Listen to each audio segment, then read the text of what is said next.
un ejemplo, no sé si será el mejor ejemplo, pero pensemos en el fútbol. Tú tienes Ujú. jugadores de tercera división, segunda división, primera división y tenía Messi y tenía Alexis Sánchez, ¿verdad? Oh, Todos Juan tienen la Pablo misma, Rodríguez. o Juan Pablo Rodríguez. Nada. Todos tienen la misma cantidad de piernas, todos tienen la misma cantidad de brazos, ¿verdad? Pero cambian las zapatillas, cambian las poleras, cambia el entrenador, la calidad de la cancha, qué sé yo. En ese sentido, me imagino yo cuando habla, o al menos la forma en la que yo veo este concepto es que no es una igualdad en el sentido de, cortémosle una pierna a Messi, porque Messi se escapa mucho de la curva, ¿verdad? Está muy lejos. Sino al contrario, es como, ok, ¿quién de aquí no tiene zapatillas para jugar? Y que tal vez le podamos dar zapatillas a todos, pero de una vez teniendo lo mínimo para poder entrar a jugar, es competencia de cada uno. Y es ahí donde se tiene que buscar el maximizar los talentos de todos. Y al final, cuando uno habla de competencia, aquí hay un punto bien interesante que me gustaría conversar contigo. En español uno habla de competencia, pero en inglés la competencia tiene dos palabras. Tienes competition, que es competencia de ganarle al otro, como un torneo de fútbol. Es una competencia donde tú vas eliminando gente para llegar al primer lugar. Eso sería competition. Y tienes competence, que es competencia de que yo soy competente, que yo soy bueno para hacer lo que hago, ¿verdad? Cuando uno habla de libre competencia, hay mucha gente que asume que la interpretación es la primera. La libre competencia implica destruir a tu competencia para quedarte solo.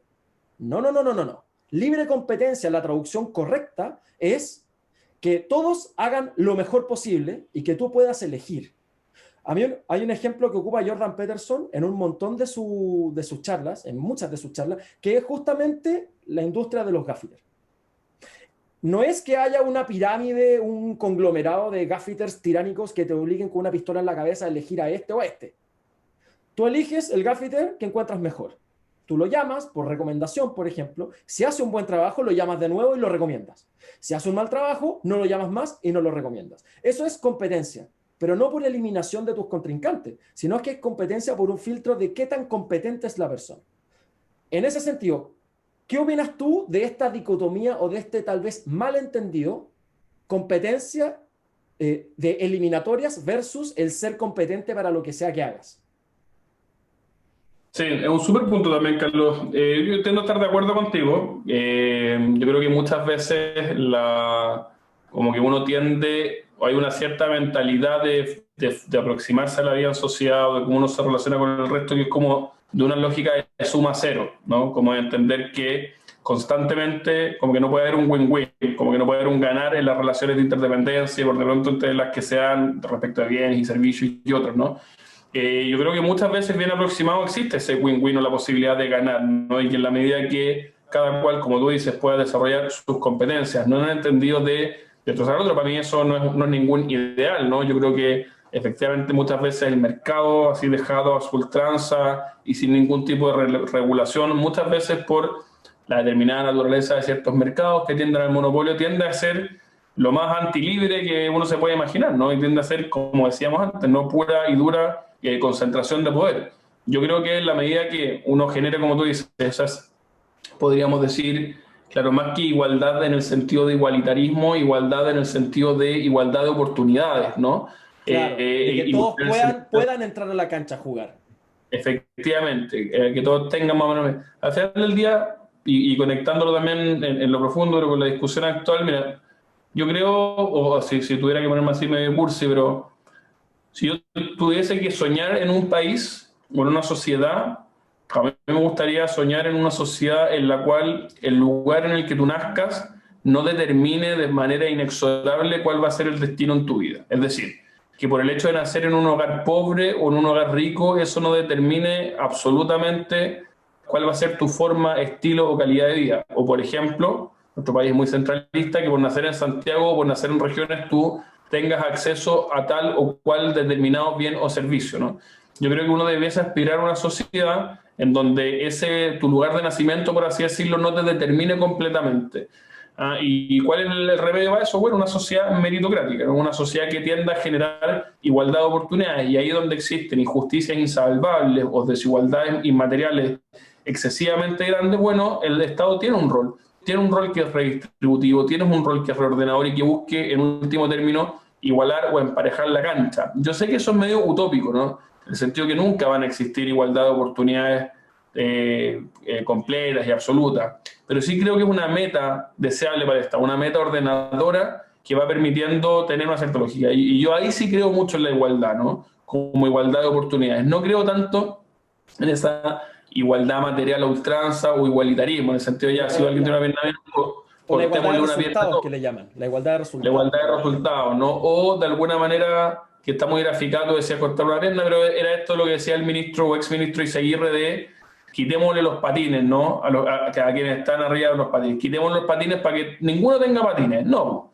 Tratemos de ponerle patines a los que no tienen patines. ¿Ya? Ahora, claro, si es que hay dos personas que tienen el patín último modelo y el resto del país nadie tiene patines, oiga, algo mal está pasando. Pero pareciera ser que tenemos que, en lenguaje en castellano antiguo, nivelar para arriba, ¿no? Y no nivelar para abajo. Claro, Y yo porque creo además, también porque que... además ahí hay un tema, que es que mientras más personas puedan empezar entre comillas, jugar el partido de fútbol sin ayuda, o sea, en la medida que menos gente necesite los zapatos de fútbol para poder entrar a la cancha, es menos gente que el Estado tiene que ayudar. Entonces, mientras menos gente tenga que ayudar al Estado, más focalizada puede ser esa ayuda. Tal cual, Y ese tal es cual. y ese es uno de los argumentos que van contra el concepto de cualquier cosa material universal. En el sentido que Tal si a ti cual. te va bien y ya tienes tus patines, ¿para qué el Estado te va a tener que dar patines si ya los tienes, cuando esos patines podrían haberle llegado a alguien que no los tiene?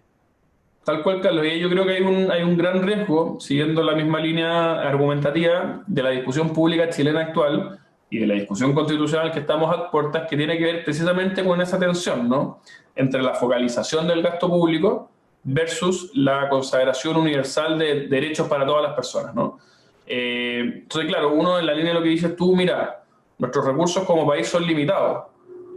¿Dónde los vamos a poner?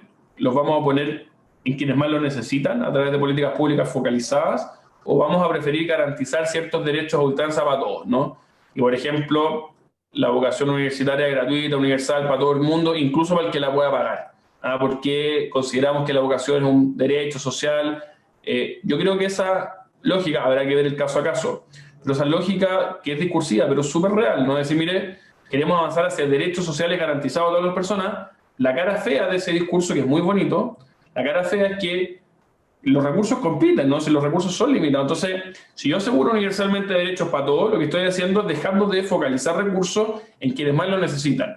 Yo creo que hay que ir por partes, como dicen, ¿no? Y en un país subdesarrollado como Chile o en vías de desarrollo, nosotros tenemos problemas en la base muy profundos de pobreza actual, que es muy dolorosa.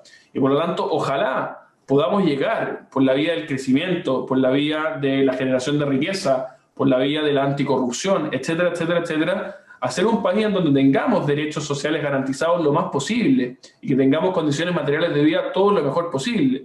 Pero el camino a eso, que yo sé, no hay recetas mágicas, es más difícil de lo que se lee y es un parto muy tortuoso para cada uno de los países, pero en el camino a eso tenemos problemas mucho más pedestres que si nosotros nos preocupamos a pensar las políticas como una sociedad nórdica, pero mientras tenemos gente que se muere de hambre, cada vez menos, gracias a Dios, pero que las hay, y hay pobreza, y la pandemia ha revelado una pobreza muy dura y presente en nuestro país y que probablemente se va a intensificar, ¿no? Luego del coronavirus.